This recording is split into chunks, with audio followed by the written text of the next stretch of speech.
Smarter, cleaner, stronger. Ganito inilarawan ni Bangko Sentral ng Pilipinas Governor Ellie Remollona Jr. ang bagong series ng polymer banknotes na isinapubliko sa Malacanang kahapon.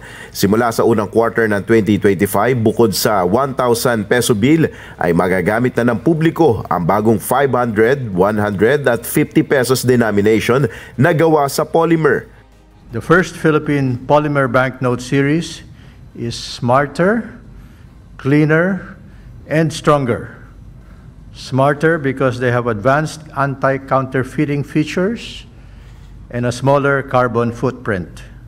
Cleaner because viruses and bacteria do not survive on polymer as long as they do on paper.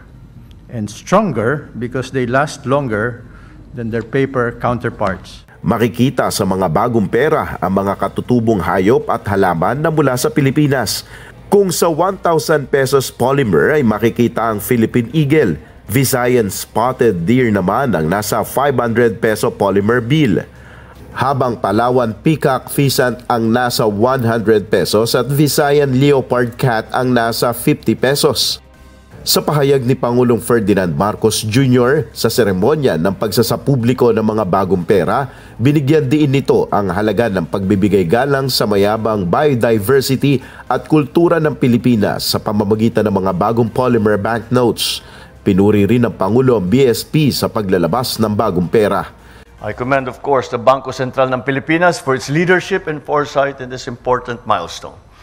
The introduction of the first Philippine polymer banknote series reflects the progress we are making as a Bagong Pilipinas, practical, innovative, and deeply meaningful.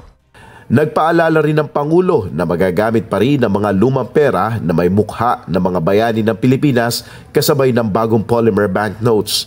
Ang bagong polymer banknotes ay mag-uumpisa ng sirkulasyon sa unang quarter ng 2025. Bagamat maaari na itong magamit simula sa December 23 sa limitadong lugar sa Kalakhang, Maynila. Nel Maribuhok, UNTV News and Rescue. Diyos ang aming sandigan, serbisyo publiko ang aming pinahalagahan.